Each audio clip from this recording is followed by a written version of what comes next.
Hello, everyone, and welcome to Dice Roll, the Queerest Pathfinder Podcast on a planet where we answer hard questions like, what are the effects of water elementals on vampires? Makes them wet. Okay. Like, sexually speaking, or... No, that's not... No. The economic effects? No, that's a good question, but it's not... Okay. Trickle down economics.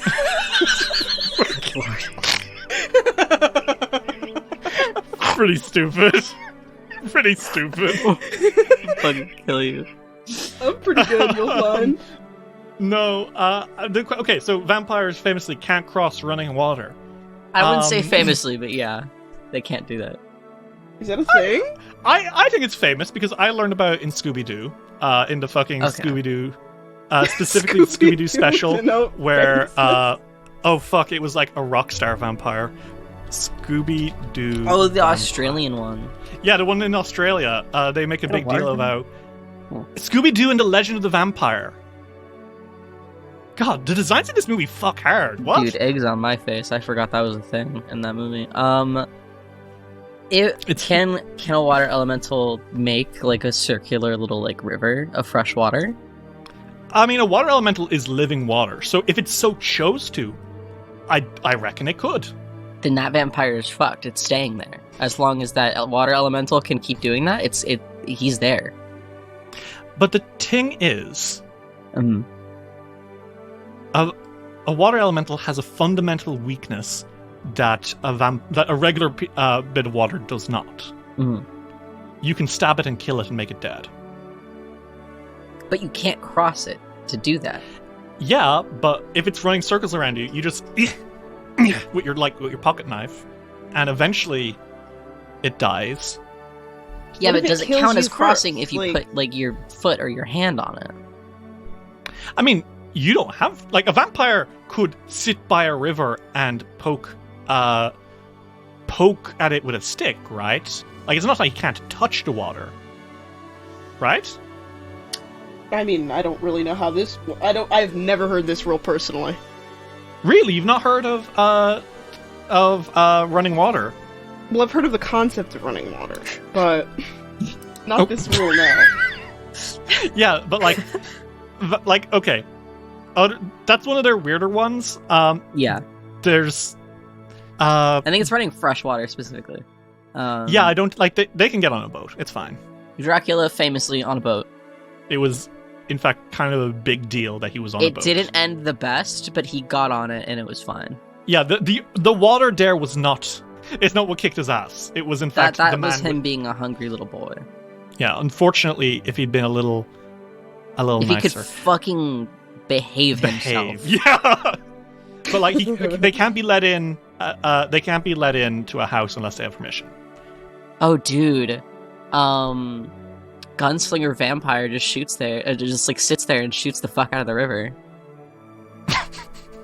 The worst part is that would work. Good lord. Now, here's the thing. Mm-hmm.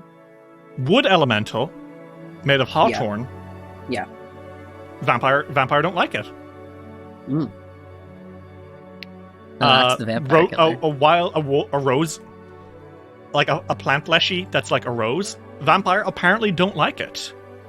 People always make a big deal out of garlic, but apparently vampires don't like mustard seeds either. That's true. They gotta be just making this shit up. What do you mean? Do you think vampires just maybe, I want to bet that, a lot of vampire legends were made about weird goths, or maybe even autistic people. I really don't want to get anywhere near that garlic, please stay away. And they were like, that boy's a revenant, his dress is in black, and he doesn't like garlic. He's going to suck our blood. These were made to soothe the fears of probably small children, or make them carry around some dumb shit for a laugh. You're like a fucking 5-year-old in fucking Vampire Land, and you're like, Mom, I'm gonna shit my pants right now. There's something in the corner of my room, and your mom's like, shut up, take some fucking garlic and just leave me alone. So you're saying that we traumatized children as a joke? and it was We fun. do that a lot as a society. We do that a is lot. thing. Something that we do a lot. Like, It's just funny to make There's children a fucking very boogeyman. scared. There's fucking La Llorona. There's every single scary story ever to exist has been to kind of scare the shit out of a kid. Fuck them yeah. kids. Fuck them kids. There's sharks. We tell kids the sharks are real, and it fucking freaks them out. I wish they were. I really wish sharks were real. It'd be Okay. so cool if sharks were real. It's like Tsushinoka. KK, you've got to understand. They're white. That means we're primitive and unintelligent. No! Good lord. And we lie to our children every day. They're a little stupid. They'll just believe a lot of stuff. And if you point them around something that's probably potentially very scary, they'll believe it. They'll seek it out, even. Oh, they'll Yeah. probably seek it out, yeah. Yeah, that's the way. It'll go one way or the other, so you really gotta take a gamble on kids. Do we gotta play some Pathfinder? Yep. Okay. Not traumatize little Timmy anymore. Okay. So, when we last left our heroes in the Abomination Vaults, the Fogfen Few returned to the town of Otari only to find that the Dawnflower Temple had been ransacked. A fire had been started, the Rosa Aurea had been stolen, and worst of all, Budrick Wallowmire, a member of the guard force, had been slain. Fiore, Ulrich, and Silk raced against time to uncover who had committed the heinous crime, tracking the clues throughout town until they came across the perpetrator, Carmen Rajani. After a showdown with him in Smuggler's Refuge, our heroes were able to arrest him, and found that for the crime of slaying an innocent with a weapon of Sarenrae, Carmen was cursed by the goddess of the sun to never lie in his life ever again.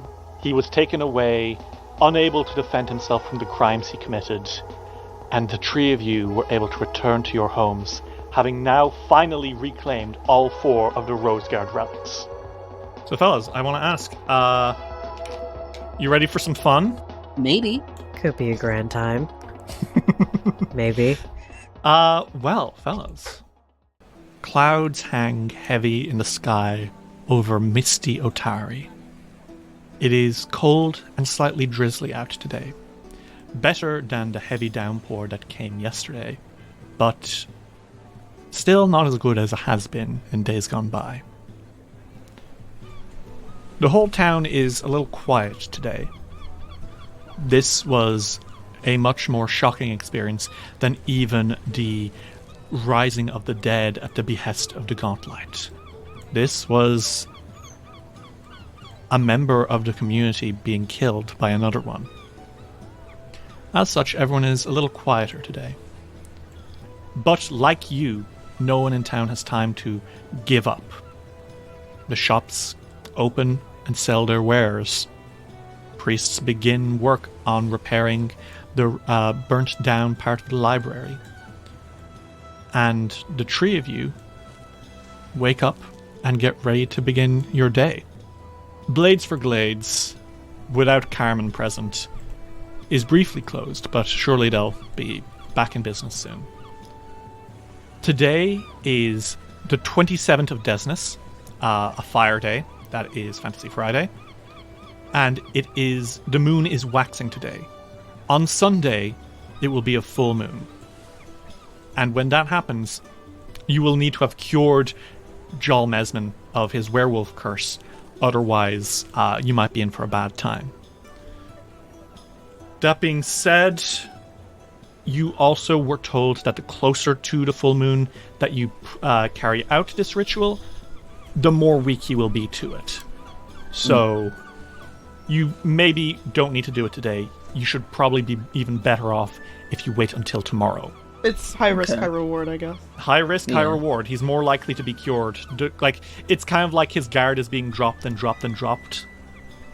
And if you miss that critical window, it'll close back up completely, and also he'll be a werewolf. Yep. He will be werewolf. So, I'm going to ask for the three of you to tell me, how are you this morning? I could tell you how Silk is doing. Okay. They might meet up at the Drunken Dragon. But if they do, then Silk is maybe more than fashionably late. Oh. And I hate to contend with you so early. By hate, I mean love. But Silk did not sleep last night. Okay. Why not? He's been writing his thesis, and he has not stopped. Okay. This would be the thesis that you promised your mom you definitely already had in the works. Yeah. And remind me of its topic again? Nimbalot. There's this guy who really liked writing. One might even say that he truly loved his craft. And he wrote about this common thing. He would write about academics who would discover a strange eldritch god and would start writing about them, and then they'd inevitably get really absorbed by their work, and then something terrible would happen. Anyway, I don't know why I brought up that anecdote, but it's just something I thought was interesting. Unrelated, but Silk has two books open in front of him. And one is The Whispering Reeds, and the other is The Thresholds of Truth. Bro! Okay. Pretty good. So let's recap. The book that Ulrich specifically was like, you should maybe not read that, you'll get crazy cursed. It's better than be in trouble with your mom. This is what people with mommy issues are like, you'll find. I would know. I'm so sorry. I've set this in the moment that happened. I was like, okay, this is happening. I was like, hooray! Let me ask how everyone's doing this lovely morning. And you're like, Silk's reading the Necronomicon. Like in a hurry. So my question is, does Silk speak Aklo? I believe he does, yes. No, he doesn't. Never mind. No, he does not. I'm thinking of my other character who speaks Aklo. I think, Silk, you haven't been able to penetrate too deep into it yet. Mm-hmm. Shut up. But very mature, David. But I think you are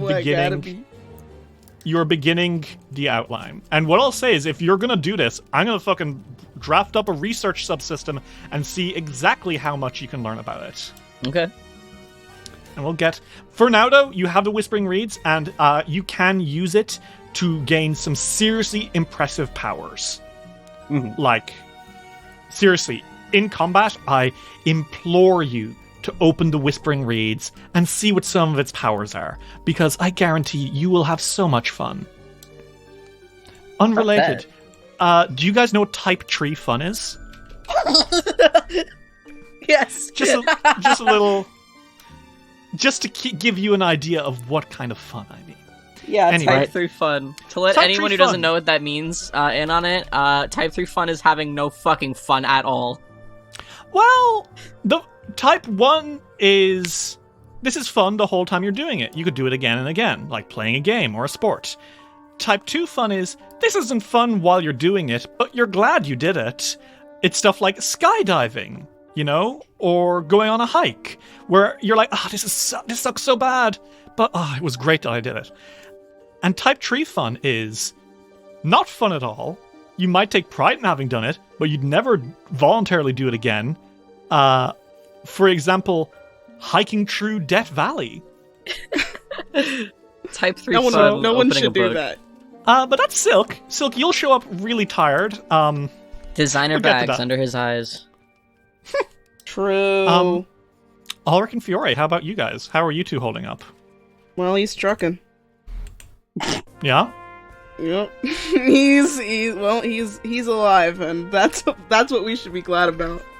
Now, there was one thing that you had mentioned to me after last session. How is Fiore feeling about the fact that when he cast a spell, one of the spells did not come out diabolic? I'm not even sure if he knows how to process that. I think he's tried to process it and is not really sure what it means. So is it kind of going in the back of his head like, don't worry about it, it's fine, fucking who cares, whatever, I'll get to it. I think it's more like, what? What? Okay. Your moms were very, very sweet to you all day. And I think Vandy specifically was very embarrassed about how a little bit crazy she went with Yanya's Mera. By the end of this, they're still gonna hate each other. And Ulrich, how about you? How are you doing today? You had an interesting encounter at the end, didn't you? When you were heading home, you felt a presence and heard a weird insect noise. Yeah, that is still weighing on Ulrich. I think today he's looking over his shoulder a bit extra, just because that freaked him out a bit.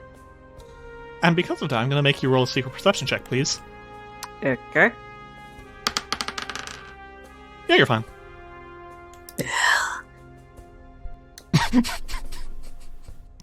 Nothing I there. feel like that's code. Okay, yeah, yeah, I'm sure. I am sure. Nothing there. Don't worry about it.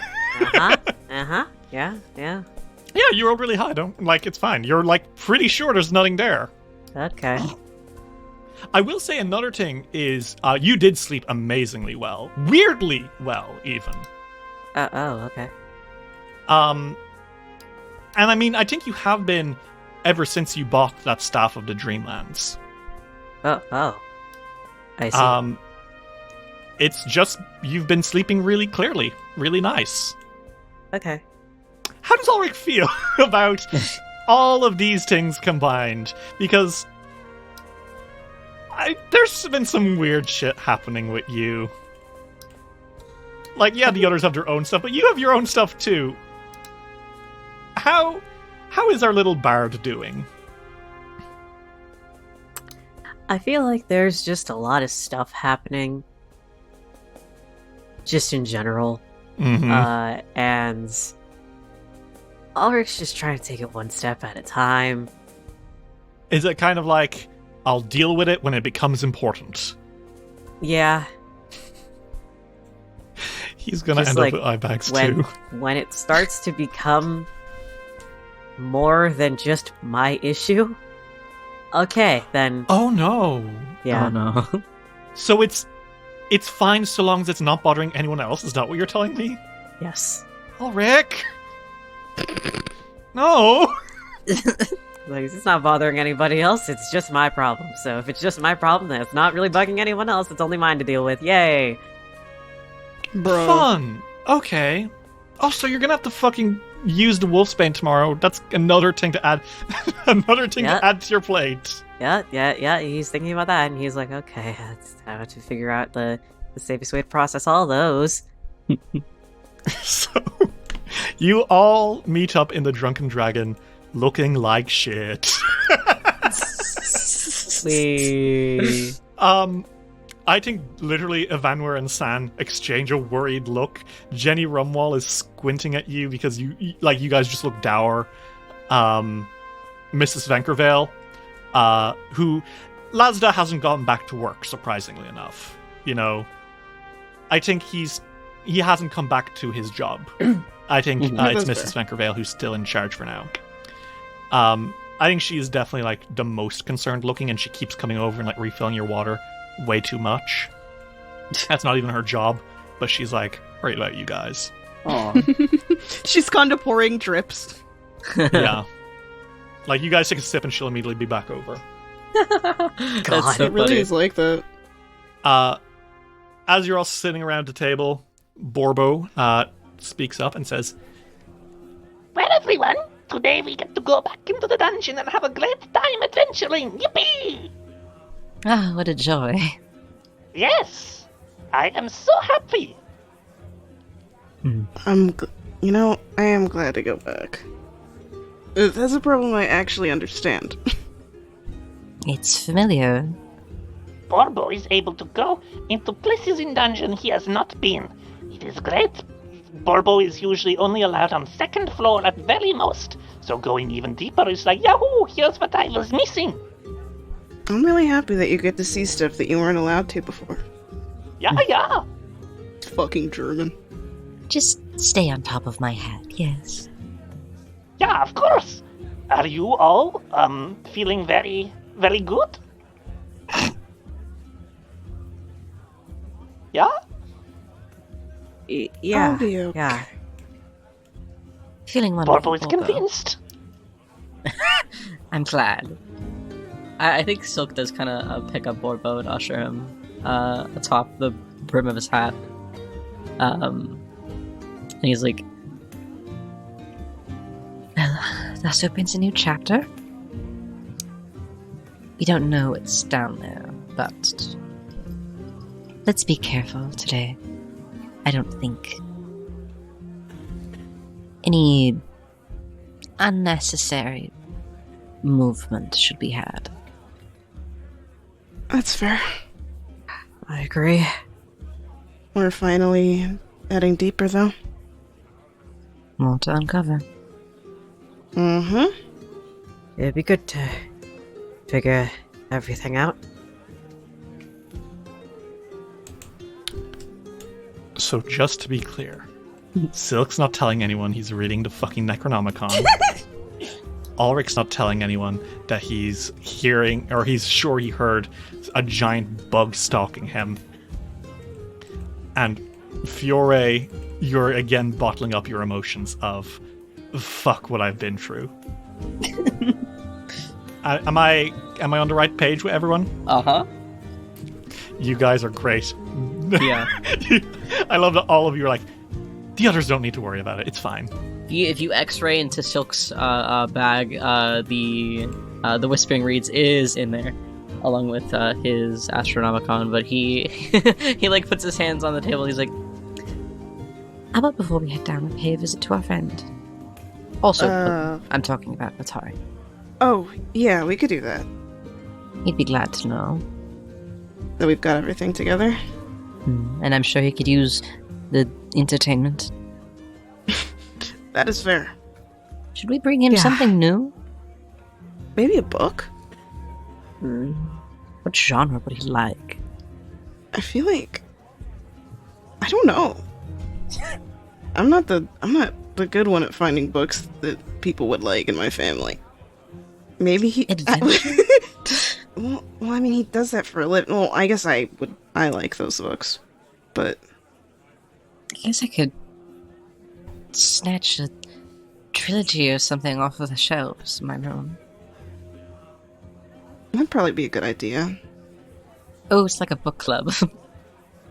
A book club, and the members include one of the namesake of our town.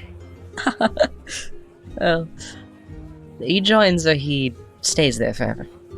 Well, it'll probably keep him busy at least. He seemed very bored. I mean, who wouldn't be being stuck down there for 500 years? Yeah. Then, quick pit stop before we go to the dungeons today. Sure. Sounds good to me. What genre of book are you guys going to get him? I mean, Silk is literally just planning on borrowing from his own collection of like fantasy books that have been written within the past 500 years. Bro is gonna hand him one of the shitty romance novels he stole. No, he hands him like some book series that has like 5 books in it, like all like really thick, and they're, I don't know, it's like labeled something like the fucking the Maple Lake saga. Good lord. Sure, fuck it, why not, right? Yeah, it's like a wild story about this gnome. Okay, fuck it. You guys head to Silk's house. You pick up a couple of books, and then do you head into the dungeon? Yeah. Sure. Ulrich, another perception check. Yeah. Okay, that time you do. I don't think you hear something. I think you smell something. And it, like... Smell? Yeah, just for a brief moment, you smell rotting eggs. Like, really pungent rotting eggs. Like sulfur? Ugh. Yeah, I guess. Are you alright, darling? You kind of... I think it's when you are crossing into the Fogfen, there's just a brief moment where you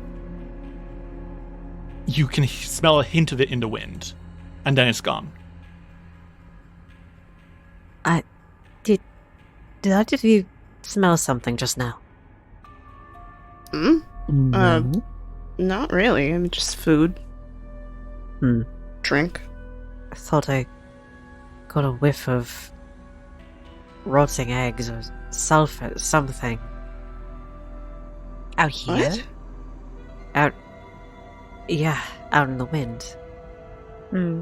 Could be a rotten nest or something. A rotting nest would linger is the thing. This was here and gone just as fast as I smelled it. That's weird. There's one other thing. Have you guys been hearing buzzing noises frequently in the town? What, have you? Now that I thought back on it, once I caught it last night, like, thinking back, I was hearing it quite a lot while we were in town, especially when we were investigating. Just some random buzzing.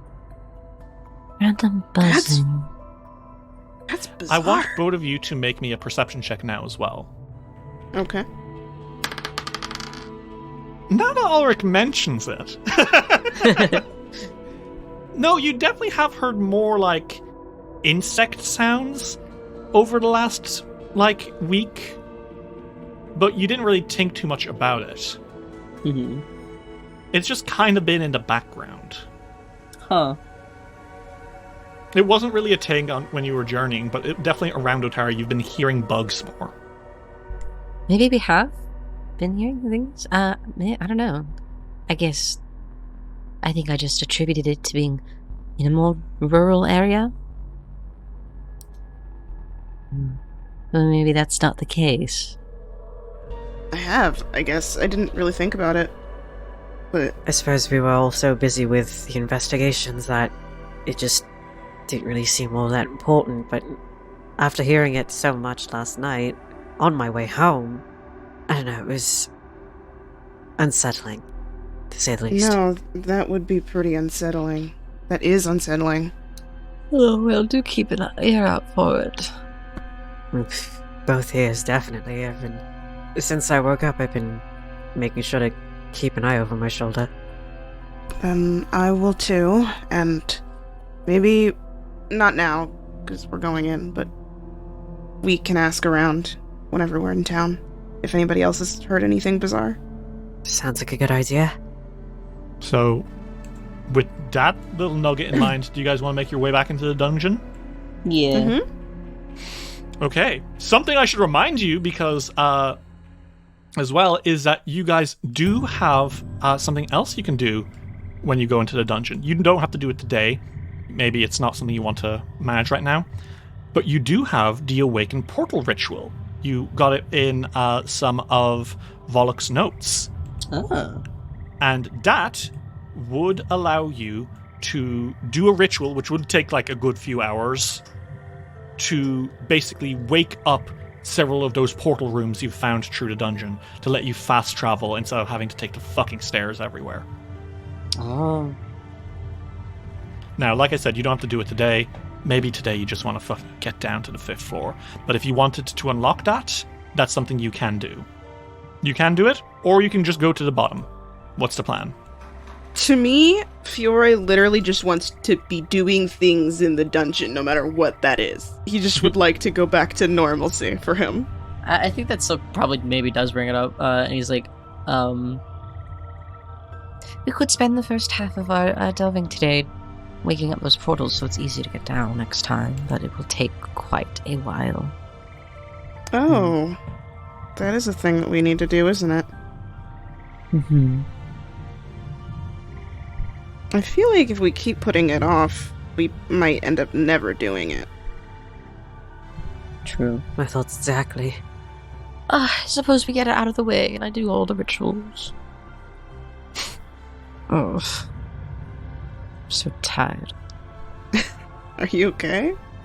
I'm fine. It's just such a drag. Doing the rituals? It's a lot of energy. You would get it. You know that, like, I'm not like a caster, but you know, like I've done a ritual before, like religious ones. That heavy is the hat the wizard wears. Oh, forgive me. You're forgiven. So, you guys walk in. You make your way through the first floor, the Gauntlet Ruins, which still teeming with mythflits. They live there. They're just And chilling lots now. of maggots, and you don't have to go fucking say hi to Boss Grong, but like, he's around somewhere. They probably just say hi to any of the mythflits that they see. At this point, they have got to be on a first name basis. Yeah. What's But you've- Krog's first you, like- name? Boss. It is not. It It is. so is. It's Good gotta lord. be. Wait, is there no fucking teleportation rune on this floor? There's not. You spend a little while looking around trying to find it. You ask Boss Grong, hey man, do you know where the teleportation runes are? And he's like, I don't know what you're talking about. So you're like, thanks man. And you make your way to the next floor instead, passing by the rubble and moss of the Gauntlet Ruins into the servants' quarters. The servants' quarters are conspicuously empty now, with no Morlocks and no Mythflits. As you all walk down along the ways you've come, you retrace your steps using Silk's map. Perfected map. Is it perfected? Yes. Oh, right, yes, you have the updated version of the map too, which have means that... Yes, you're so right. You know where all of these portals are on these few floors. Which is great. So you're able to follow your through the map, and you find your way to this floor's portal room. The walls of this octagonal chamber are adorned with swirling runes carved into the stone, and then filled with dull, silvery metal. The floor is polished smooth, as is the ceiling 10 feet above. As you come in here, you all put everything you need aside, light a couple of candles, and put them in the correct vertices of the rune on the floor, and you attempt to reactivate this dormant gate. The way that this will work is I will need one of you to roll me an Arcana check one of you to roll me either an Arcana or Occultism check as the primary caster, and then the secondary casters, so the people who aren't like leading the incantation, can make the same check to help out. It's my plus 14 occultism, okay? It might be. It might be. It might be. Would you like to lead the incantation, or Silk? I would. So Fucking wizard. okay. So Silk, as you wave your hands, hold some candles, and kind of like speak out these ancient words in an attempt to rouse the unreal energy that will let you walk through worlds, I need you to make me an occultism check. Private? Public is fine because you will know whether or not it works. That's true. I rolled a 16. That works. Okay, yeah, sure. This is the first one. It's the easiest one. Fair. Silk does a sloppy job because he's EP. It ignites, but maybe not as well as it could. Mm-hmm. Which is to say, it'll be reignited for 1d6 days. And then you'll need to fucking do this whole thing again. So that's fun. That is fun. But regardless, you guys are then able to make your way to the next floor beneath. Down to the library, where rows upon rows of musty old books fill out the walls here. You're able to retrace your steps to the original portal chamber that you discovered by the reading room, close to where, Silk, you were afflicted with the Forbidden Cravings curse. Mm-hmm. I will now need you to make me another occultism check. Okay. That's better. 29. A 29. Okay, maybe we have a chance of hitting a crit here. Ulrich and Fiore, do you want to help out? And the role is occultism? The role is occultism. Ulrich can probably help. Okay, Ulrich, roll me occultism. 21. 21, Ulrich, that gives a slight boost, and that carries it into a crit. The two of you wave these candles and spray these incenses enough that the portal lights up properly. It will remain lit for 1 year. Damn. Wow.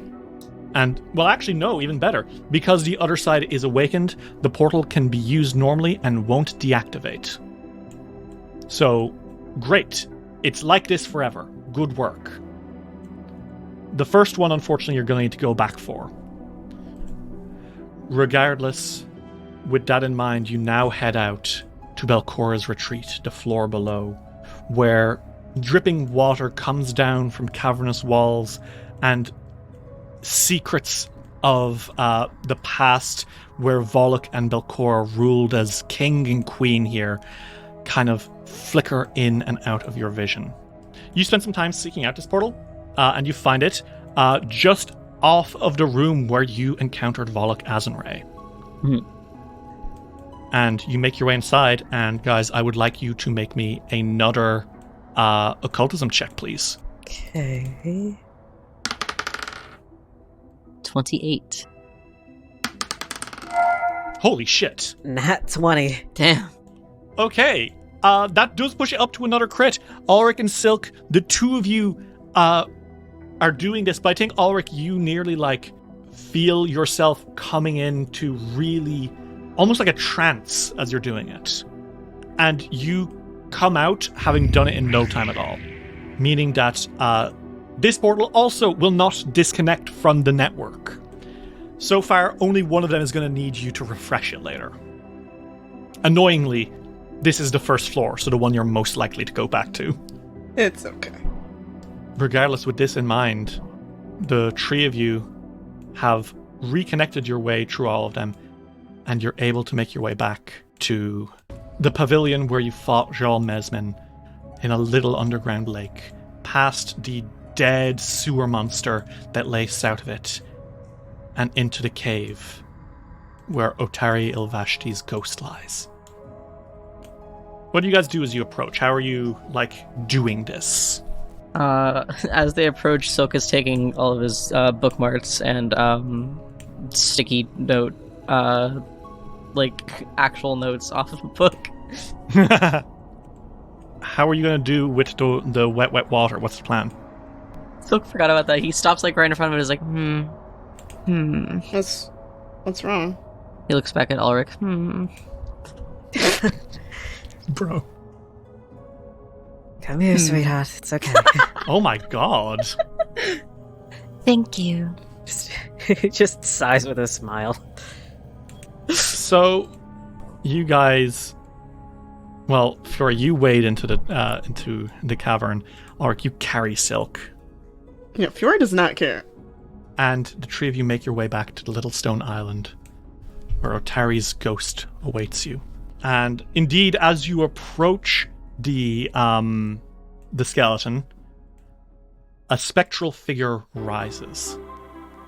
And there is the ghost of Otari Ilvashti.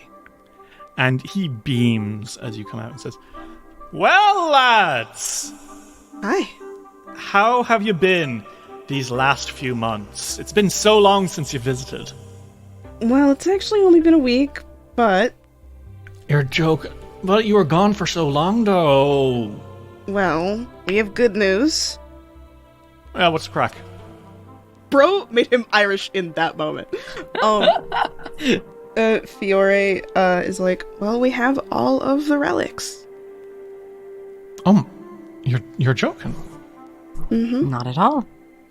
All of them. Can I see him? Oh gosh, of course. Silk gently gets down from Ulrich and pulls out the Thresholds of Truth. Kaelin's breeches. He did keep writing in it, didn't he? Lots. Oh gosh, his handwriting got a fair bit shite, though. That is a problem. And here's the Rosa Aurea. And he pulls the sword out. She is as sharp as I remember her. Saren, right, huh? That's mad. And Ulrich pulls his cape back a bit to reveal the brooch. He knew it was coming, but it does give him a moment of, Aww. I mean, of course. He floats a little closer and almost gingerly he touches it, and he's like, yeah, she did keep it. I remembered when she crafted it herself.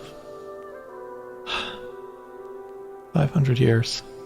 How was I trust it wasn't too difficult for you to get it? I know you're a little worried about going to Absalom. Can't blame you, a bit shy, but or at least it was 500 years ago. Well, it's a big city, and I'm not really a big city type of guy. Yeah, but I mean, like, I don't know. Point is, it wasn't too hard getting it. Where were they all? I wouldn't say it wasn't too hard. We certainly had our troubles coming into possession of them. But we're here now, and that's what matters. With the artifacts, of course. We did have to fight a really big statue for that brooch. Yeah. Why was there a statue? Oh, it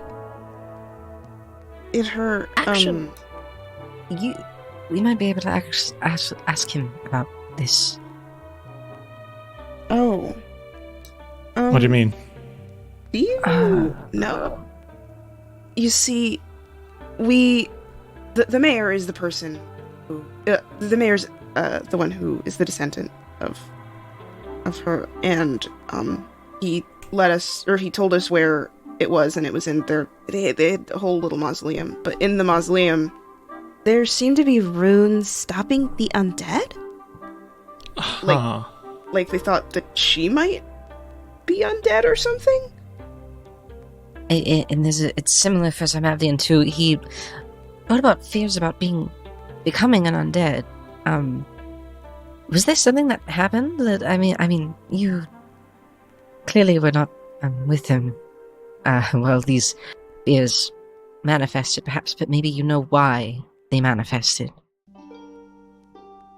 Otari looks uncharacteristically deep in thought for a moment. That is bizarre. Well, I mean, on that day, the Roseguard did die. And for me, that was not... Well, I'd like to put it out that I did survive 3 days, by the way. I'm Pretty good. Pretty good, yeah. That is incredibly impressive. I slew a Minotaur, lads. You did. That is really true. badass. We dealt with its Yeah. bones. Oh. You're fucking telling me it got back up? Fuck's sake. Okay, but you killed it. It's for it to be undead. Yeah. You know that, right? You still slayed it. Point is, though, the Roseguard died that day, and Belcora died that day, and both me and her did come back as ghosts. Maybe it's possible that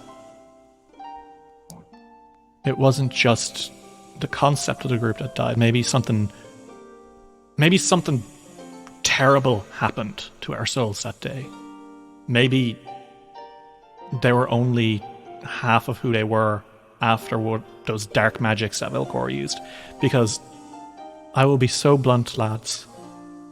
The powers she wielded were the most nightmarish abilities I'd ever seen. Horrors from beyond our world seeping in through cracks in our universe. Things that we shouldn't be able to even process, lurching out. Bodies twisting and breaking in unnatural ways, stone heaving like it could breathe. I wouldn't be surprised if some corruption were left with them. Or if something noticed them. Oh. That's just a guess, though. I make a lot of those. Like this thing about the relics, for what it's worth, that's a guess. I don't know. Probably it might not work. Wonderful. Great. Nice of you to be honest, at least. I mean, listen, I'm a rogue. I'm not like a wizard, you know? That's fair. No. I hope that was any help. I genuinely am not sure. I wish I was, but I'm not. No, you're okay. It sets us on the track. Any leads right now are important. But, I do hope they do. And I hope you're able to get further than I was into this dungeon. I have to believe we'll find out. Is this goodbye then for now? Come back in another few years? We're not leaving you for years, you know. Maybe next time you come down, we should leave you like a watch. I feel that would be cruel. Would it? I mean, honestly, it might be. I mean, I don't know. I wouldn't want to know personally how long I'd been. But I guess, but I mean, maybe if you know that it's not years, and it is in fact like a day or two. Well, wait. I mean, Silk, didn't you get the? Yes. Silk pulls out like 5 hefty fucking books from his bag. We brought you some more entertainment. This is one of my favorite series. Oh, fuck. Okay. Yeah, I mean, we thought it's probably boring just sitting around, and that you might enjoy reading. I don't know what else you could do. Are you Googling can ghosts touch pages? I want you to roll me a D100. Oh no. Wow. He can! Good What the God. Wait, what was the number? Whoa, what was the outcome numbers on this? If you rolled a 12 or lower, he'd be able to read. Wow. Jesus. Because that was the literacy rate in the equivalent time period, which would be the 1300s. No fucking shot. Okay, oh my god. Well, I guess those lessons AC gave me will pay off. Oh my god. Oh my god, I didn't even think about that. I'm glad you can read. If there's anything else that you can think of that you ever want us to bring you for, like, doing something, just let us know. I mean, we do go back to the town pretty, like, every night. They're terrible decent lads. That's very kind of you. Well, of course. You're helping us out a lot, and even if you weren't, I mean, it's the least we could do. I'll give it a check. Thank yous. Now, I hope that your journey into the next floor goes well, and if you don't mind, I'm gonna dive into these books. Oh, do please. Mind not to get an email due on it. These are first editions, and He like leans in close, and he's like, don't let anyone see you read book 3. It's quite salacious. Yes, boss, he salutes. Silk? What? Fiora is looking at him like, did you just hand the namesake of our town porn? He's been down here for 500 years. He could use some excitement. Oh my god. Auric takes a peek at the covers. It's like got those big buff men painted on the cover. There's like hearts all over the third one. Jesus. Oh gosh. Dude, that one was especially bookmarked, I'll let you know. They're not in there anymore, but while he was He's pulling like, wow. them out, he was spending an awful lot of time doing it from the third book.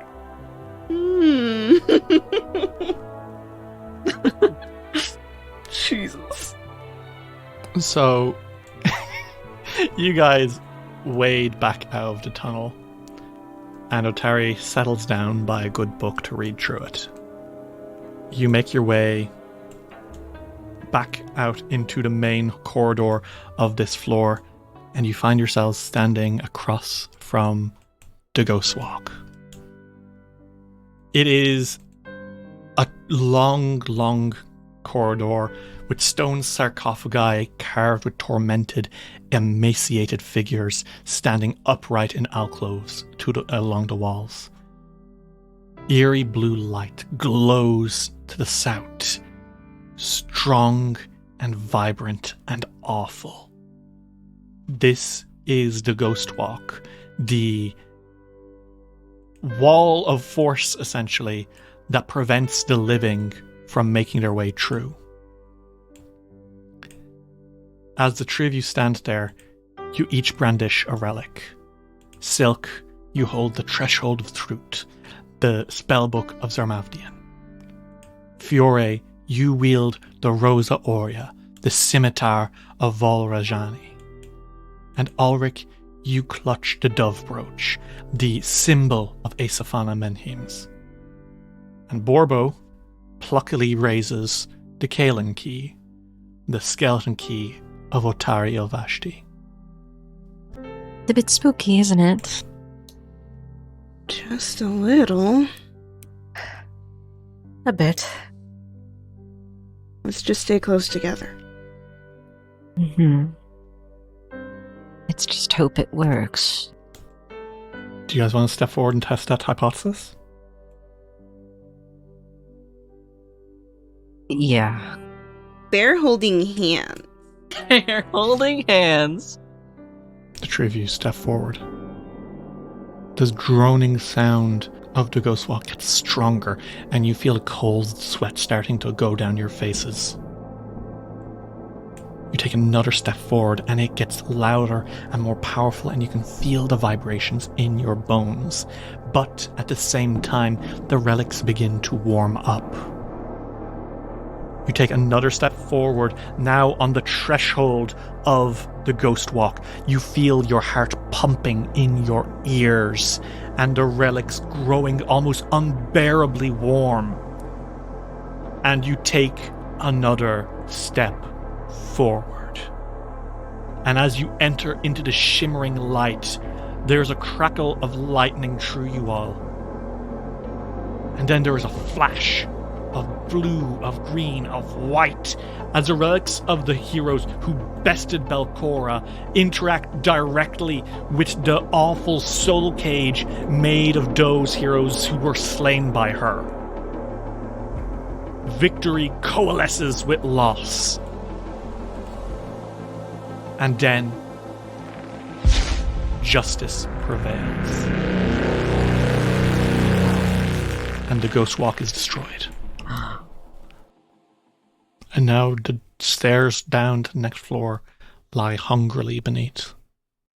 Well, the stairs won't climb themselves, will they? Bobo is very excited to see what is below. I have no idea what is down here. Pay attention. You're about to see it up close. And he starts walking down. So the three of you make your way down and enter into the 5th floor. Dice will roll will return after these messages. We now return to Dice will roll. Oh shit. there's a lot of dust in the air here. More so than on the other floors. And as you start walking down here, there's like kind of along the sides of the floors, little bits of bone and carapace that have kind of been pushed to the side. Uh-huh. And there's strange tracks in the dust here, as if something bizarre had been through. And indeed, what you see as you make your way through is quite surprising.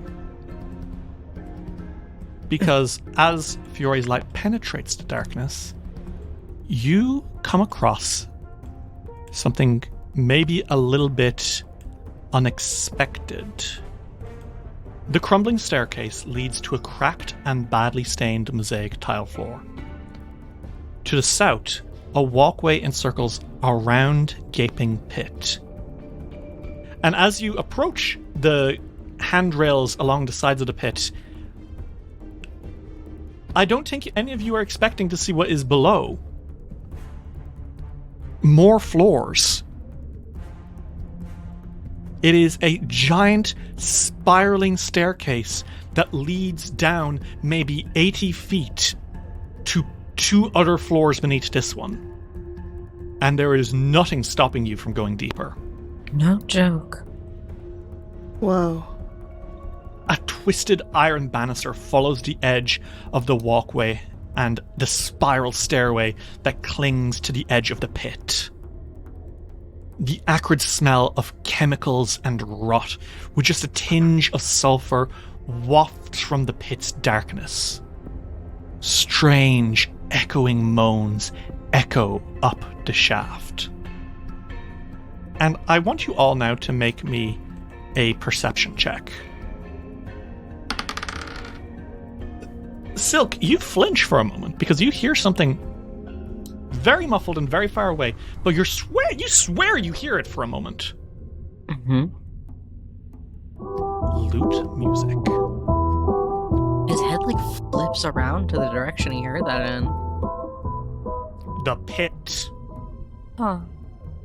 For just a moment, you swear you hear distant lute music coming from one of the floors below. Did you hear that? Yeah, he like walks over to the railing and kind of dumbly leans over it a little bit to try and look down. Hear what? I didn't hear anything. Well, you can hear moaning. That much you can all hear. There's weird moans coming from down the stairs. Oh, okay. Then he's like the moaning? No.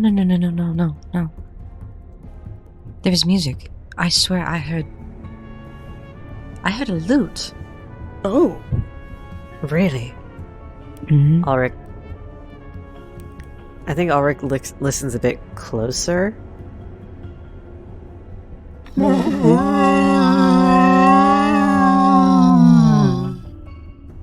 I don't hear lute, just a lot of moans. Well, I think, Ulrich, as from your vantage point, you do see something further down the stairs. Oh, yippee. Like along one of the like it's on the stairs on one of the spirals down. Oh. Okay. It's this thing.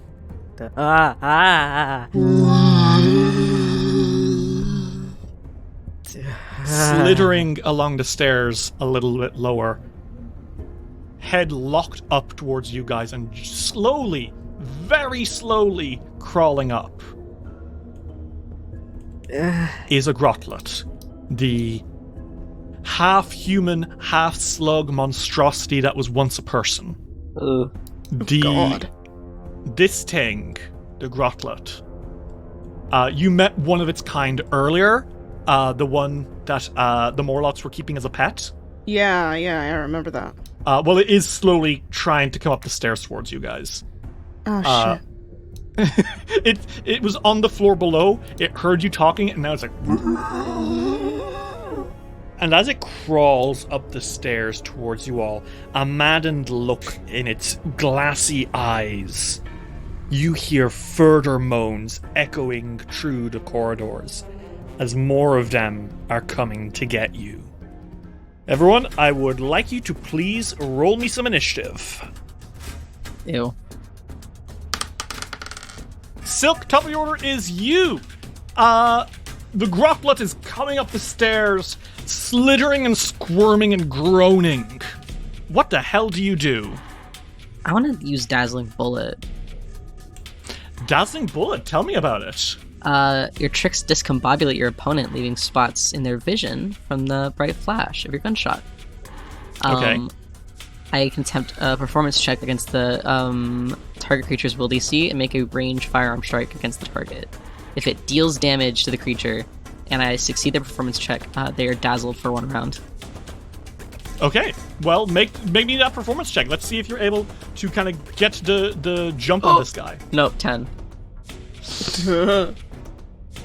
Unfortunately, this flesh warp, I think, like, you are shooting, but it seems to be so focused on getting to you as quickly as it slowly can that it is not really looking at the gun when you make the shot. That being said, you can shoot at it. Mm-hmm. Like, that is part of this action, is to shoot. 20. A 20 is a hit. Roll me that damage. It hits him and all it does is damage, and Silk is like, well, you can't account for taste, can you? A bullet shoots into the flesh warp's shoulder, and it lets it... And you can see underneath that the way that its flesh is put together, it's almost like chicken nugget meat. Yeah. Oh. This was once a person, but it is not anymore. You have 2 actions left. Silk, what do you do? 2 actions. I'm going to 2 action Force Barrage. Okay. Shoot him. Fuck him up. That's going to be 5 damage plus 3, so that's 8 damage in total. Okay. Silk, you blast some more shots into this thing, and you see its flesh rippling, but it still squirms forward. Next in the order is going to be Ulrich. Ulrich, it is your turn. You hear more moaning. There are more flesh warps coming around. And in the back of your head, all you can ask yourself is, where are they coming from? Why are there so many flesh warps? What do you do? I think Ulrich is gonna cast a light spell. Okay. Tell me about this light spell. How's it looking? I think it looks sort of like, it has the color of, like, light before, dawn breaks, I think. Okay. And is it something that I can fling anywhere, Yes. or is it just, like, on me? Okay, so Ulrich is actually gonna move it... What's the range, 120? Yeah, range is 120, so it can be anywhere. I think Ulrich is actually gonna move it to, like, the other side of the circle. Okay, because there's a lot of shadow over there, and you don't know, there might be stuff lurking in the darkness. Yeah, because Ulrich right now is confused. He's looking around. He's like, where the fuck is everything? Ulrich, this ball of light, far from the glow of Fiore's torch, it is an erupting ball of light that fully shows everything that is hiding in the darkness. And you immediately are able to see the other 2 flesh warps. There is a Grothlut coming up from the stairs as well, following in the footsteps, or the slime steps, if you will, of the other one. But then you see something that is maybe a little too close for comfort, because Fiore and Silk are looking at the 2 Grothluts that are coming up the stairs towards you, along the spiraling staircase.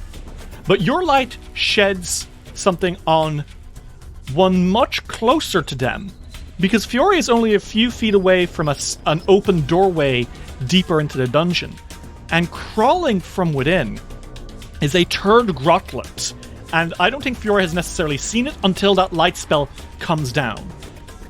And that one is slithering towards Silk and Fiore unsettlingly fast. Ugh.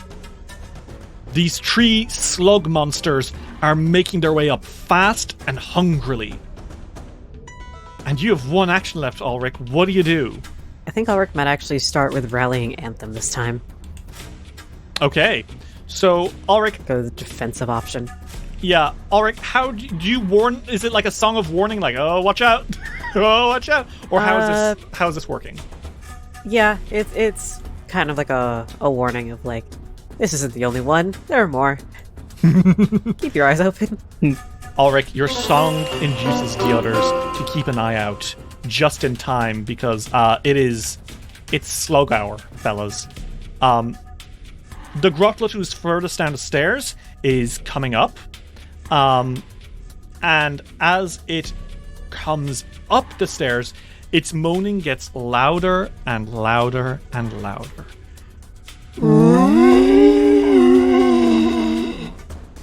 And everyone, you are all going to need to make me a will save against this Grothlet's piteous moan. Mm-hmm. And this is just a passive aura this thing has. A will save? Mm-hmm. 25? 29. Not 20. Oh, God. Oh, Jesus. Silk, you are so locked into shooting this thing that when it starts moaning, you're like, yeah, I know. I was expecting that. Hey, get over with. You're all completely ready for when the Grothlut comes. And because all of you did so well, you are going to be immune to more piteous moans, which is nice. Yay. It is Den going to spend its turn. 1 action 20 feet up. 2 actions 20 feet up. 3 actions 20 feet up. It slithers along the side. It's nowhere near you, but it is coming. Next is Fiore. Fiore, you are prepared for one of the Grothluts. The fact that there's 3 was an unwelcome surprise. And again, it just sucks so bad knowing that these are human experiments. And again, where did they come from? Why are there 3 of them? I think Fiore is not rushing to go really far ahead when his friends are back here. Mm-hmm. So I think he's not... Like, I don't think he's going to do anything exciting this round. I think he's going to raise his shield. And I think he's, like, going to... I think he's essentially raising his shield and waiting for them. Okay, cool. So you're going to delay your action to attack when they get closer? Yeah, but he does use 1 action to, like, have his shield out. Okay, cool. Well, it is now another of the Grothlet's turn. The original one which Silk has shot at, it's going to spend 1 action moving 20 feet. And it's getting closer to you now. In fact, so close that it does not move any further. And it looks at you, Fiore, and it's going to make a digestive spew attack. Ew. And that is a critical miss. Can't fuck with me. Unexpected blast. His attack will target all creatures within 30 feet of him. Okay. So that will still hit you, Fiore, not Silk, and it will hit all of his little Grothlut buddies too. But they're immune to acid damage, it would look like. So what happens is this thing swells up and it spews out acid, but rather than spew it out in a little bomb, basically, that was kind of what this was. It's almost like it almost erupts on itself, like it catches on itself, and it just lets out this awful glowing green explosion of digestive juice. And that is going to be 2d6 plus 1d6 acid damage to you, Fiore. Which is going to be 20 damage total. Jinkies. Didn't work out too bad for a critical fail. Because like I said, it's 2 buddies as they are doused in stomach acid. What a shitty critical fail. What a shitty critical fail to, like, entirely just do damage to me. Unfortunate. In another situation, that would have been devastating to it. It's almost like these guys were engineered to be immune to, like, to be good with their own awful acid. With its last action, I think it is going to spend another action coming 20 feet closer. So it's now up in your face, and it's reaching forward with those awful, stubby fingers. Then he's going to attack. Okay. Okay. 32. Well, that is a crit. The Rosa Aurea slashes down into this thing. How much damage is that? 20. 20. And it looks like it is... I forgot because you've got Blessed Armament, the Blade Ally thing. You get critical specialization. The Grotlut is flat-footed. Yay! The Grotlut is off guard as you, like, strike it so hard that it's kind of like... and stumbling to the side. I win. It is barely holding on right now, Fiore. As you strike into it, you can see that it is blocking all over the place. Speaking of blocking all over the place, the other Grotlut also comes out. It spends one action slithering out from the doorway, and it's almost immediately upon you, Fiore. And it's going to spend another action getting up to you, and that's only a step, it's only 5 feet, but it does get to you and is going to try to kind of claw at you with those awful little hands. And that is going to be a critical miss, and it would not have been a critical miss if it weren't for Rallying Anthem. Thank you, Kiki. No problem. And this one is going to be unintentional move. You are moved 10 feet in a random direction of 1d8. Okay, so I have to roll a d8, and then one is north, and all the others are the cardinal directions. If this motherfucker moves the wrong way, he will fall off the spiral staircase into the fucking pit. Do it, okay, motherfucker, do so it. 1d8, that is a tree. 1, 2, 3. Okay, he doesn't fall into the pit.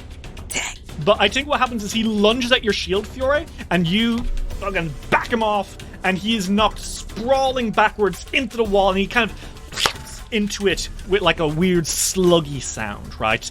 And he lets it and that is his turn. Silk, it is your turn. Fiore is up in the face of these two Grotluts, keeping them from getting any closer, which is great because they're disgusting. Yeah. One of them is off in the background. Two of them are up here. One of them is looking very close to death. What do you do? I'm just saying, I could succeed. I could succeed into making them fall off and die. Oh my god. Okay, what is your plan? My plan is to really quick find a place where they are 30 feet. Here, right here. This square right here, oh my I'm god, placing down a gravity well. Perfect spot. Oh my god. You know what the best thing is? Mm-hmm. I fully believe that, Silk, you would have had to actually do that math in your head. Yeah. I think Silk has to, like, do a quick bit of trigonometry. He's looking at Fiore. He's looking at the flesh warps. He kind of, like, holds out his finger in a right angle to be like, okay, I can calculate with this. Got it, you know? Yeah. It doesn't hit one of them. It hits two of them. It doesn't hit one of them, but it hits two of them. Okay. So, Silk, describe to me this gravity well opening up in the air above the pit. He literally is, doing this math in his head. He's, like, holding his hand up as, like, some kind of makeshift ruler or, like, sextant. And he, with his other hand, kind of lines it up. Like, you know how in, like, shows, like, they hold up, like, one hand with one thing and their gun is in the other and they've, like, squared it up with each other. He shoots something that just tears a ripple of gravity in a certain place above that pit, and the air around it just kind of swirls, and there's like kind of a weird dust effect, and these things start to be pulled towards that point in the air. So here's the thing. There is a banister. Yes. However... How shitty is it? Well, it's quite shitty. It's 500 years old. And these are huge, hulking masses of flesh, right? So I think if you can make them move 10 feet, they will fall in. Okay. So cast me this gravity well. I will. Oh god, it's fucking reflex! I was really hoping with me fortitude. Hey, you wouldn't guess, but the giant slug men are not particularly nimble. Really? For real? Well, this one's a failure, and the other one is a critical failure. Tell me what happens. They both crash through the banisters and they fall the whole length of 80 feet.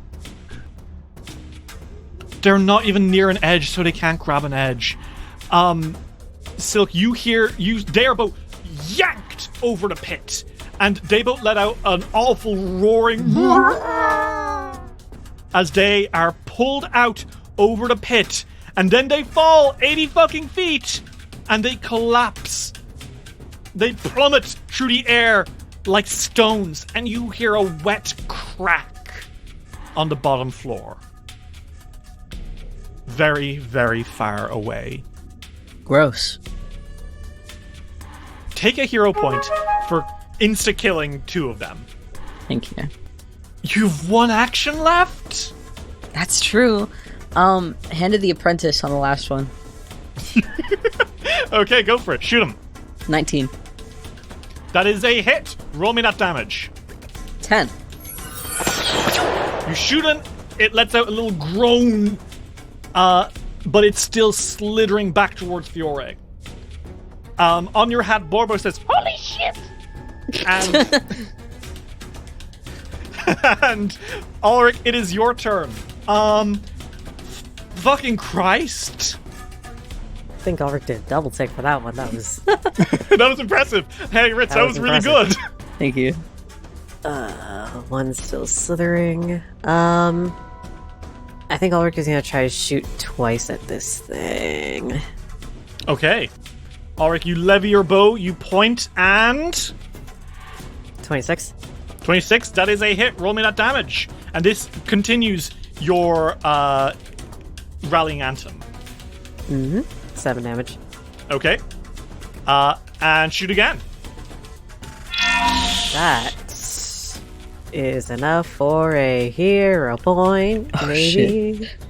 Yeah, just so you know, if you had... This is a crit fail.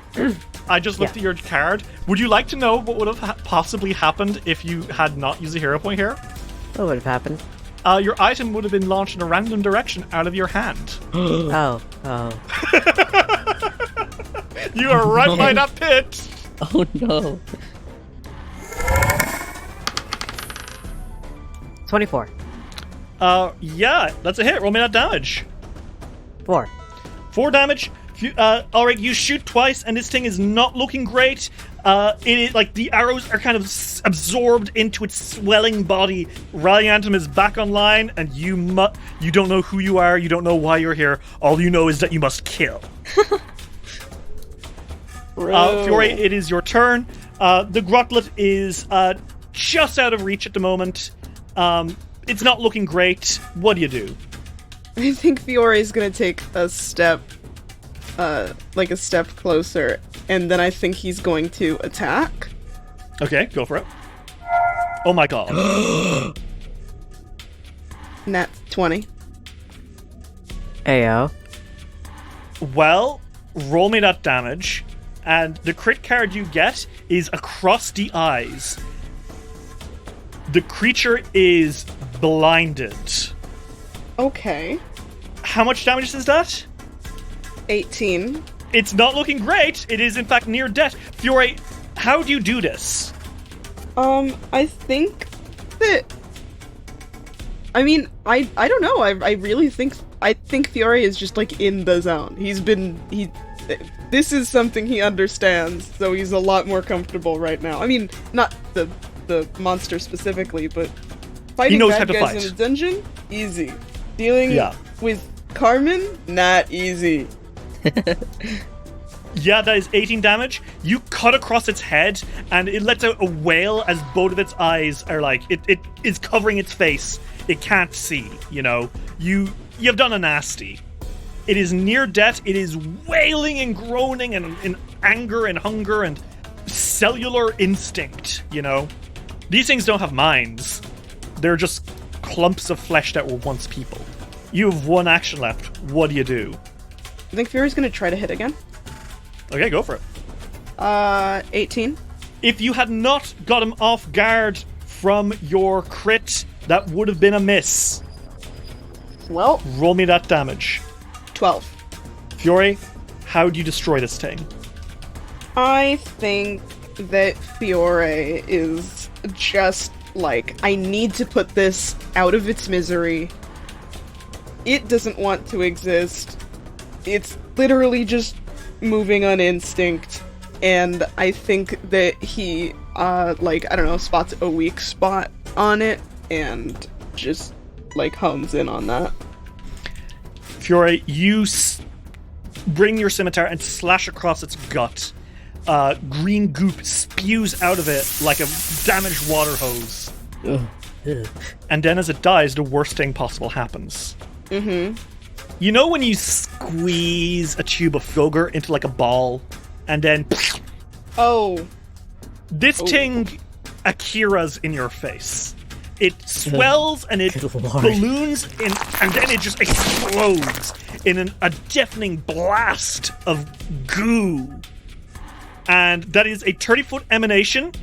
Oh, Silk, no! Don't you dare. Don't you dare. You are just on the edge of its explosion of goop.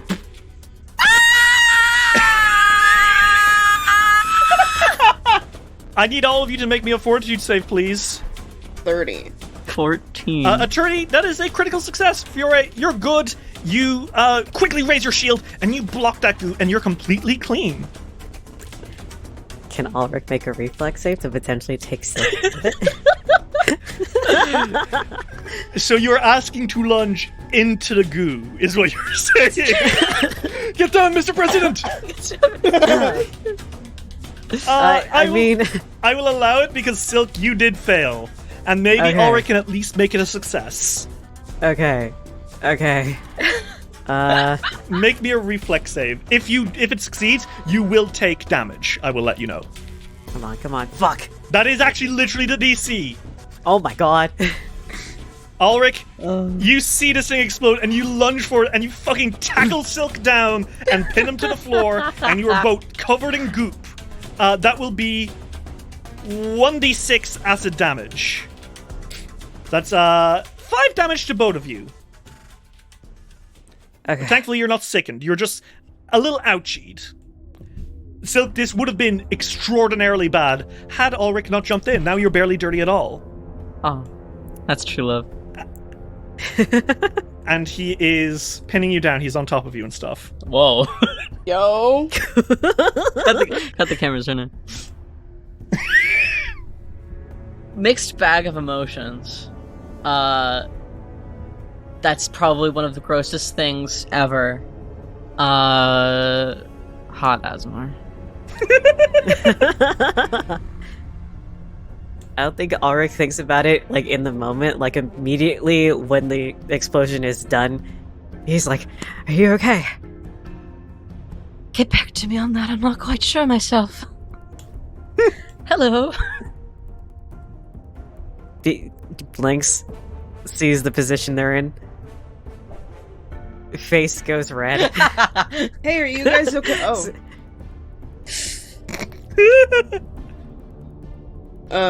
Should I leave you too long? Ulrich gets up a bit and lends Silk a hand to help them up. Before he takes that hand, he's gonna cast Prestidigitation. Silk, you wave a hand, and the slime is gone from both of you.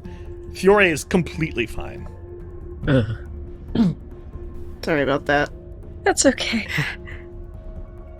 Oh. No worries. I'm just glad I was able to get to Silk in time.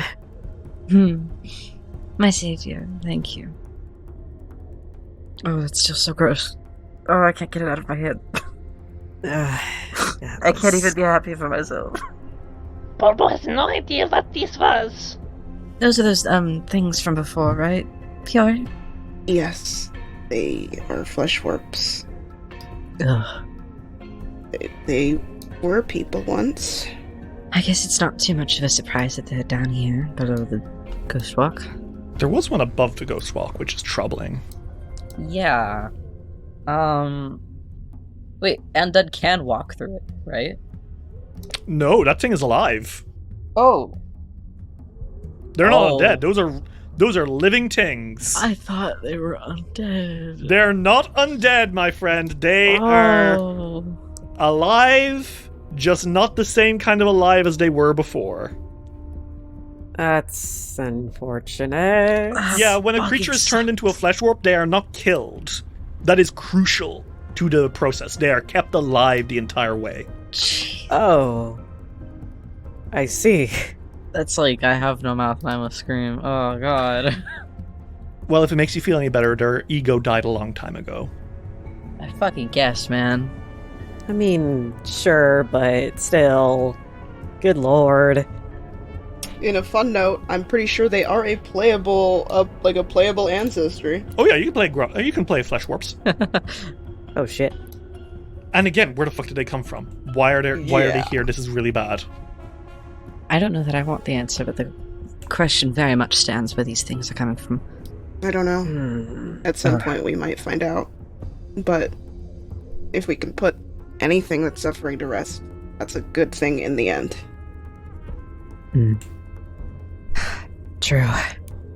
Should we keep exploring? Yes, now that that's over and done with. Yeah, let me just heal quickly. And then after just healing and getting the thingy, his spell, not a spell slot, his focus point back, he's ready to go. Silk also gets his focus point back. He sits with you. Smile. The two of you recover a little bit. Ulrich, you were able to look over the banister, and you can't really make out much of what the lower floors are, even as you control your lights to go down. But there is nothing. You look around. There is nothing stopping you from going deeper if you so chose.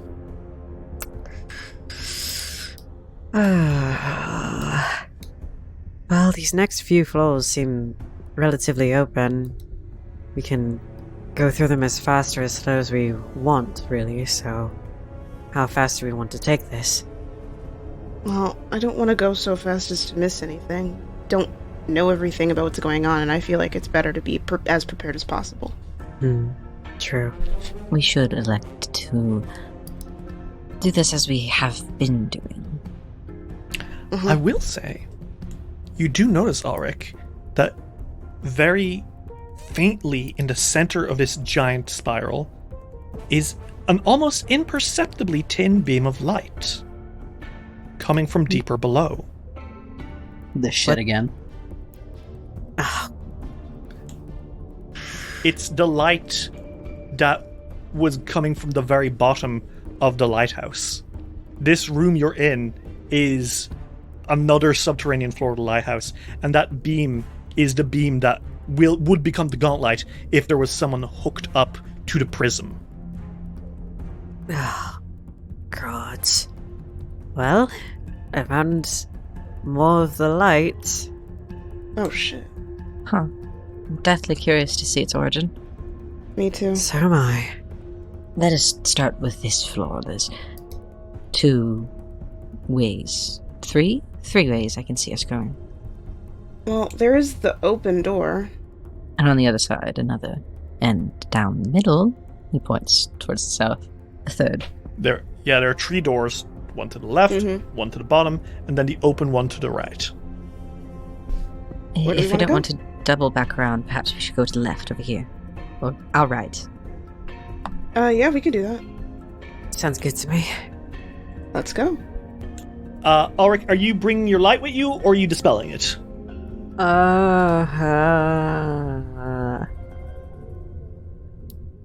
I think Ulrich's gonna dispel it for right now. Okay, you wave a hand, and that pink light fades away with the glowing crystal lodged into the maw of the lion shield. I will say, these rooms are quite roomy, all things considered. Yeah, they're big. Mm-hmm. Fiore, you lead the way into the darkness. Rusted iron chains hang from the ceiling of this room, each ending in an oversized manacle. The octagonal eastern end of the room contains a circular pit covered by a rusted iron grate. Torn bolts and scrap metal dangle from the ceiling above the pit. Piles of scrap fill the four alcoves that open off the wide hall that constitutes the room's west end. Okay. And as you come into this room, it's very big, very dark, and as you kind of like make your way inside, I think most of you are immediately able to recognize this as probably somewhere that monsters were held. Yeah. Like the chains, the cages. This looks like somewhere where monsters were like kept. Fucked up barn. Fucked up barn indeed. However, I think all of you immediately freeze up a little bit when you see movement in the shadows. And Fiora, you see her very quickly. Yeah, Fiore has a shield in front of him. Just peeking out with his eyes. The others, you just see a shape in the darkness. And you hear a voice that says, "Hello?"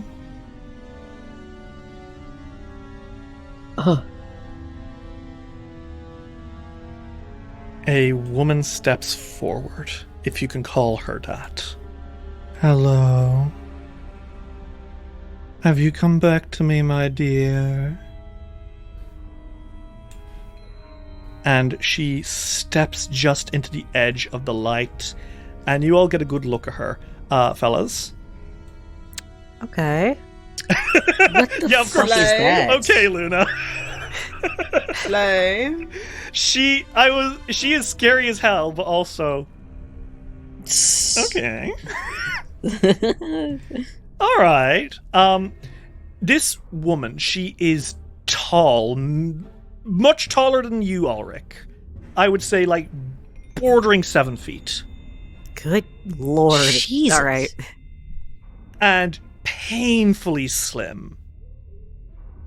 And her body is almost exclusively covered with spiky iron armor and, like, body modifications that cover every inch of their body like an exoskeleton.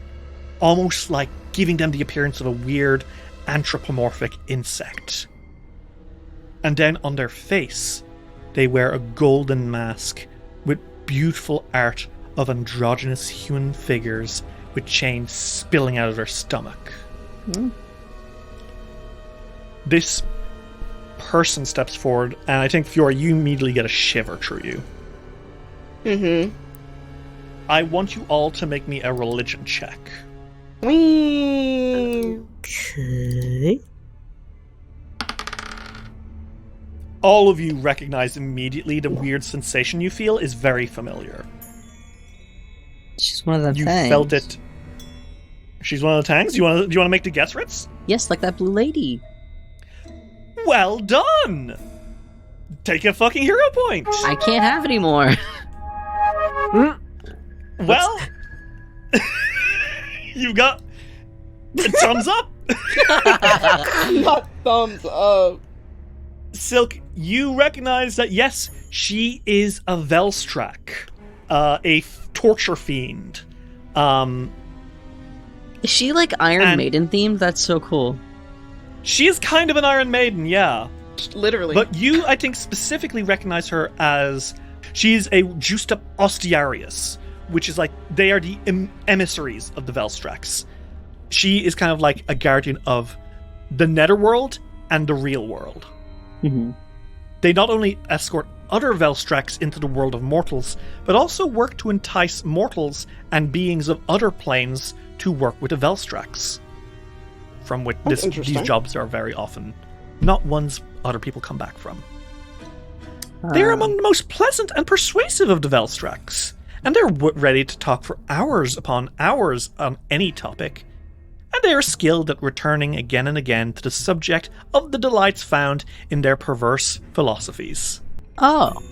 I just know one of these motherfuckers who just talks to some autistic guy about their special interest all day forever.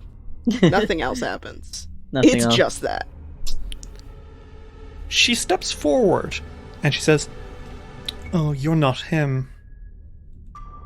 Who are you? I am the one that they called Fey Shows. You can leave. Okay. Oh, what a warm welcome. I'm expecting someone, and I'm afraid you are not him. Who are you expecting? I don't quite know. You don't know? I've never met him. So, how would you know?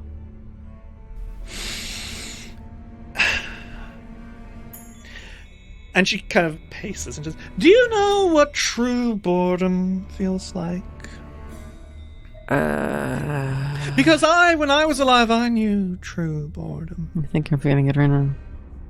What was that? What? God. Don't worry about it. But, you see, when I was brought back as a Velstrax, I never had to worry about boredom ever again.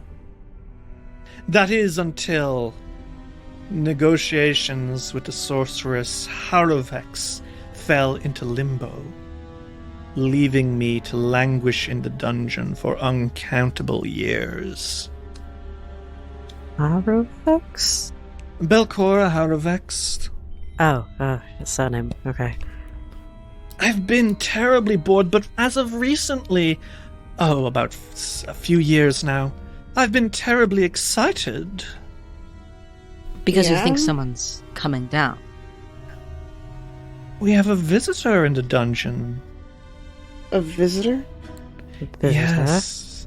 From a plane we've never seen before. What plane? Somewhere between the planes of earth and water. Metal. An elemental being made of pure metal. So beautiful, so shiny, perfectly crafted to make the most brilliant of torture devices. Oh, I'm in love, you see. Wow. Oh, I see. that's nice. It arrived somewhere on this floor. And she starts slowly pacing around the edge of this giant circular grate in the middle of the room. And she's slowly approaching you guys. Fiori's not lowered his shield. He's still holding it.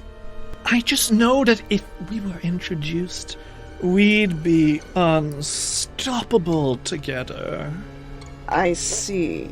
But alas, it would appear that our love is not to be. Not until he arrives. For you see, I am fated to stay. She takes another step closer, by the way. She's 10 feet away from you. I am fated to stay within the monster holding room. Uh-huh. Well? My contract with Belcora made it so that I could not leave here. That's certainly not good. She takes another step closer. Certainly there's more to that contract. What was your end of the bargain? Well, yes. Once her goal is complete, I may return to the Shadow Plane, I suppose. That might be tough. Wouldn't it be? Oh well. Regardless, She takes another step closer. She's like 5 feet away now. Ugh. But what if... No, I daren't ask. You're too busy with your dungeoneering. We are. Thank you for understanding. But if you did Everything, right? happen to come across this beautiful metal elemental and bring him back to me, willingly or not, I'm certain that I could reward you for your kindness. With? Wow. She smiles and says, there are many things left in this room. You could be quite wealthy if you do what you are suggested to do. We'll keep a lookout for a metal elemental? That's so sweet of you. You're so nice. Thanks. I love this fucking lady. So enjoy your time in the arena, everyone. It's quite the floor, isn't it? Have you been to the Colosseum? We just got here. I've been to a Colosseum. I'm not sure I've ever visited this one. Oh, you simply must go. The shows they put on, they're phenomenal. Do they do it to this day? Oh, I mean, probably not, considering everyone's dead. Yes, Oh. I imagine. It's been a while since I've had any losers thrown in this way. But I don't mind, so long as I will be with my beloved soon. Oh, you're brave of soul, aren't you? And Faye shows she kind of like smiles. If you'll do this for me, I'll just be terribly grateful. And as she, 2 feet away, steps closer, you see words appear before you on the screen. Quest accepted. That beautiful glint. Faye shows the Iron Messenger, a Velstrak ambassador, has fallen in love with a metal elemental that has somehow ended up deeper in the dungeon. She has very politely requested that you bring this metal elemental back to her, willingly or not. She's so slay. She is kind of slay is the problem. Objectives. Find the metal elemental and bring it back. Okay. And she smiles and says, now you can be on your way and do whatever you like. And she does finally step away. Oh, But if I see you have a- looting for treasure without my permission, I will kill you. Huh. Okay. I wasn't joking, I'll do it. I believe you. that. Yeah, understandable. Oh, and be careful on that grate, dears. Don't step on the grate. That big circular grate in front of you. Don't step on the grate, okay? Oh, well, I Okay. didn't plan on it. Whatever you do, don't step on the grate. Okay. Well, I would I'm never, gonna not in step on Yes, that. ma'am. You wouldn't like what happens if you step on the grate. You're freaking me I'm out. not going to. Okay. Okay. Bye. And she steps into the darkness again. And the rest of you can't see her. Fiora, you can't see her. She's just standing there looking at you in the darkness. The fucking way you play awkward encounters is so fucking funny. That was weird. That was What? weird, right? She's still in the room.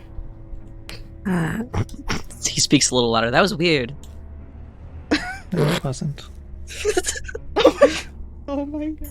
So, where should we go?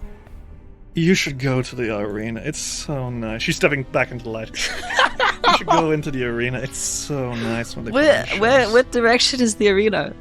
Okay, so from here, what you want to do is you want to go out back into the circular chamber. Yes. Then you want to go down. There's a stairway down to the south. Exit off Keep the I-9. going to the south. Mhm. And then you'll just keep going south and you'll find the arena. It's great.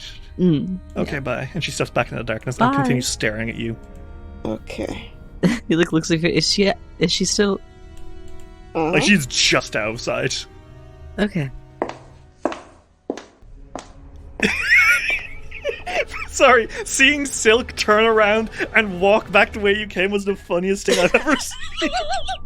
He's like, okay, let's go to the arena. You know what? He gets a good vibe off of her. Good vibe. Well, you guys circle back around to find your way towards this so-called arena that apparently this whole floor seems to be based on. Here, I'll quickly... You guys make your way to the door to the south of the giant spiraling staircase. And as you do, you find yourselves walking down an enormously long corridor. This stately hallway stretches from a single door to the north to a wide exit to the south. Frescoes depicting powerful creatures in battle with each other adorn the walls. Pinpoints of light glimmer in the vaulted ceiling, illuminating the hallway in a pale radiance. Balconies run the length of the hallway, 20 feet above the floor, their low railings rusty and twisted in places. A stone bridge connects the balconies across the hallways to each other, providing access to the tunnels out of the hallway to the east and west from the balcony. And several badly damaged statues decorate the south end of the hall. As you are walking through here, traveling down this genuinely kind of gorgeous corridor with like balconies along the top of it, you start to see like a load of statues just along the side, and they're all badly fucked up, right? Mm-hmm. This whole place is weird. There's like claw marks on the walls, there's like markings in the floor, there's bits of bone and like carapace and like claw that have been discarded over the years. Most of these statues, they're not well put up alongside the walls. This isn't like pretty. They're just kind of in piles on the floor. They seem to be statues of flesh warps. You see some that you recognize, like a few Grothluts. There's one of like a weird looking Morlock that seems crossed with a spider. Odd. And a weird fleshy sponge thing. But then one of the statues, most of these things are like just in pieces on the floor, right? Mm-hmm. There are two statues that seem kind of decent looking. One looks like a vampire, and one looks a whole lot like a weird giant fishman. Bro. Fury is a little concerned. Currently his hypothesis is that they would make the flesh warps fight. It's certainly not great. I mean, he's aware that everyone here is evil, so he's not like, how could they do this? It's more like, I don't like it. That's an interesting theory, but Fury, as you're looking at the walls, the pictures depict monsters you understand. You see a pair of griffins fighting back against gladiators. There's paintings of a giant octopus monster ripping what appears to be a small dragon in half. Nothing that resembles a flesh warp. I thought you said that there were... there are statues of flesh warps, but in the paintings, there are no flesh warps. In fact, the only statue that resembles a monster is, you see one painting of a particularly large and, like, spiky-looking snake. And beneath that part of the painting, as it is staring at a statue, you can see that there are two other statues of creatures exactly like that. The only monstrous, like, true monster-looking statues here. The rest are all of, like, would-be people. Would you all like to make me a nature check as you look at these snake statues? Yeah. I can do that. Fiore, you step closer and you put your hand on one of the statues and kind of squint.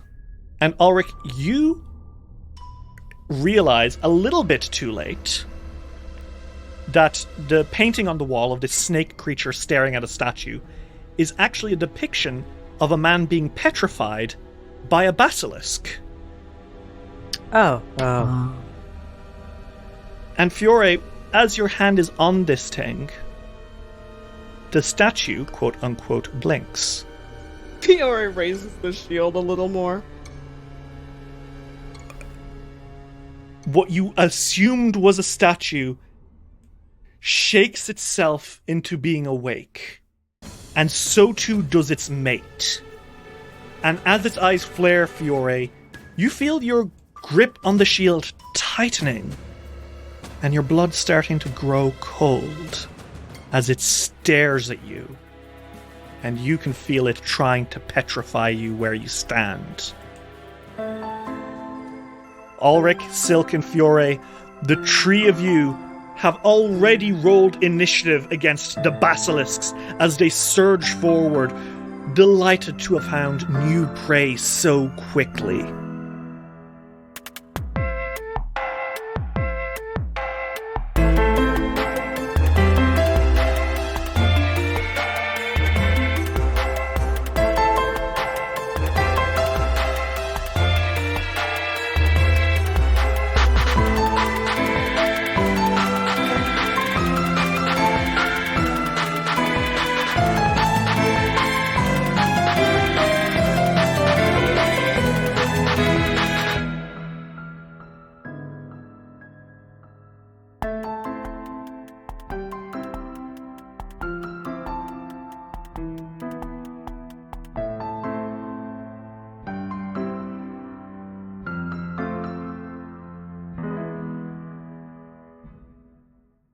This episode of Dice Will Roll would not have been possible without the support of our patrons.